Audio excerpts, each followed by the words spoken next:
சாலமோனின் உன்னத பாட்டு 5ஆம் அதிகாரம். என் சகோதரியே, என் மணவாளியே, நான் என் தோட்டத்தில் வந்தேன். என் வெள்ளை போளத்தையும் என் கந்த வர்க்கங்களையும் சேர்த்தேன். என் தேன்கூட்டை என் தேனோடு புசித்தேன். என் திராட்சரசத்தை என் பாலோடும் குடித்தேன். சிநேகிதரே, புசியுங்கள். பிரியமானவர்களே, குடியுங்கள், பூர்த்தியாய் குடியுங்கள். நான் நித்திரை பண்ணினேன், என் இதயமோ விழித்திருந்தது. கதவை தட்டுகிற என் நேசரின் சத்தத்தை கேட்டேன். என் சகோதரியே, என் பிரியமே, என் புறாவே, என் உத்தமியே, கதவை திற.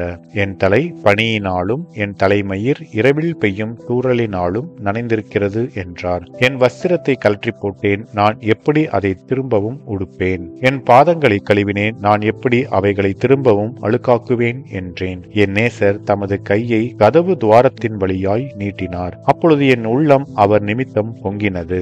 என் நேசருக்கு கதவை திறக்க நான் எழுந்தேன். பூட்டின கைப்பிடிகள் மேல் என் கைகளில் இருந்து வெள்ளை போளமும் என் விரல்களில் இருந்து வாசனையுள்ள வெள்ளை போளமும் வடிந்தது. என் நேசருக்கு கதவை திறந்தேன். என் நேசரோ இல்லை, போய்விட்டார். அவர் சொன்ன வார்த்தையால் என் ஆத்துமா சோர்ந்து போயிற்று. அவரை தேடினேன், அவரை காணவில்லை. அவரை கூப்பிட்டேன், அவர் எனக்கு மறு உத்தரவு கொடுக்கவில்லை. நகரத்தில் திரிகிற காவலாளர் என்னை கண்டு என்னை அடித்து என்னை காயப்படுத்தினார்கள். அலங்கத்தின் காவற்காரர் என் மேலிருந்த என் போர்வையை எடுத்துக் கொண்டார்கள். எருசலேமின் குமாரத்திகளே, என் நேசரை கண்டீர்களானால் நான் நேசத்தால் சோகமடைந்திருக்கிறேன் என்று அவருக்கு சொல்லும்படி உங்களை ஆணையிடுகிறேன். ஸ்திரீகளுக்குள் ரூபவதியே, மற்ற நேசரை பார்க்கிலும் உன் நேசர் எதினால் விசேஷித்தவர். நீ இப்படி எங்களை ஆணையிட மற்ற நேசரை பார்க்கிலும் உன் நேசர் எதினால் விசேஷித்தவர். என் நேசர் வெண்மையும் சிவப்புமானவர், 10,000 பேர்களில் சிறந்தவர். அவர் தலை தங்கமயமாயிருக்கிறது. அவர் தலைமயிர் சுருள் சுருளாயும் காகத்தை போல் கருமையாயும் இருக்கிறது.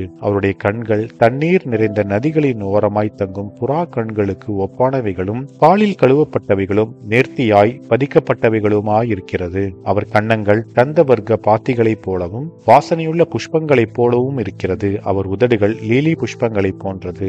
வாசனையுள்ள வெள்ளை போலம் அதிலிருந்து வடிகிறது. அவர் கரங்கள் படிகப்பச்சை பதித்த பொன் வளையல்களைப் போல் இருக்கிறது.